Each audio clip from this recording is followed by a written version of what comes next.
ఆంధ్రప్రదేశ్ ప్రభుత్వం ఎటువంటి ప్రాణ నష్టం ఆస్తి నష్టం జరగకుండా ఉండటం కోసమని 8:30 గంటల నుంచి ఉదయం 6 గంటల వరకు అన్ని రహదారులను కూడా బంద్ చేసింది. ఎటువంటి వాహనాలు కేవలం అత్యవసర వాహనాలు అంటే మెడికల్ సంబంధించిన అత్యవసర వాహనాలు తప్ప ఇంకెవరు కూడా రోడ్లపైన వెళ్ళడానికి వీల్లేదు అంటూ ఆదేశాలు జారీ చేశారు. చూడండి, రోడ్లకు అడ్డంగా పడిపోయిన చెట్లను తొలగిస్తూ ఉన్నారు. ప్రస్తుతం తుఫాను బిగ్ టీవీ చెప్పినట్టుగానే ఇది కోనసీమ ప్రాంతంలోనే తీరాన్ని దాటుతూ ఉంది.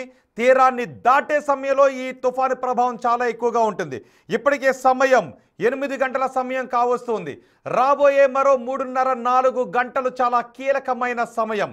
రాబోయే 3:30-4 గంటలు చాలా జాగ్రత్తగా ఉండాల్సినటువంటి అవసరం ఉంటుంది. తుఫాన్ ఐ తీరాన్ని తాకిన తర్వాత ఆ రెండో సైడ్ వాల్ ల్యాండ్ మీదకి ఎంటర్ అయిన తర్వాత తుఫాన్ అప్పటి వరకు వీచినటువంటి గాలి దిశ మారుతుంది. ఇప్పటి వరకు వీచినటువంటి గాలి దిశ వేరే డైరెక్షన్ ఆపోజిట్ డైరెక్షన్లో వీటి మొదలు పెడుతుంది. సో అప్పటి వరకు బలహీనంగా ఉన్న చెట్లు ఆ సమయంలో పెద్ద ఎత్తున నేల కూలిపోయే అవకాశం ఉంటుంది.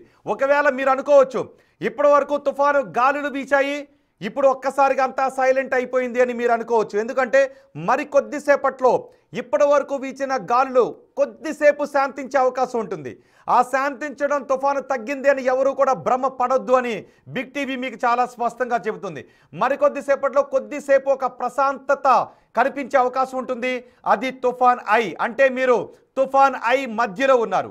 ఆ సమయంలో చాలా ప్రశాంతంగా ఉన్నట్టు అనిపిస్తుంది. తుఫాన్ తగ్గిపోయిందేమో అని మీరు బయటకు వస్తే ఒక్కసారిగా రెండో సైడ్ వాల్ ల్యాండ్ మీదకి ఎంటర్ అయిన తర్వాత గాలి తన దిశను మార్చుకుంటుంది. ఆపోజిట్ డైరెక్షన్లో గాలుల తీవ్రత మెల్లగా ప్రారంభమై పెను గాలులు వీచే అవకాశం ఉంటుంది.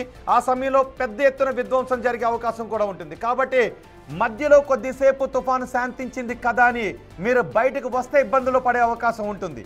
కాబట్టి ప్రజలందరూ కూడా రేపు ఉదయం వరకు కేవలం ఇళ్లకు మాత్రమే పరిమితం కండి. మీకు సమాచారం అందించడానికి బిగ్ టీవీ సిద్ధంగా ఉంది. బిగ్ టీవీ అన్ని ఏర్పాట్లు చేసింది. మీకు ఎటువంటి సాయాన్నైనా అందించడానికి ఆంధ్రప్రదేశ్ ప్రభుత్వం ఏర్పాట్లు చేసింది. కాబట్టి మీరు బయటకు వచ్చి ఈ తుఫాన్లో తిరగొద్దు అని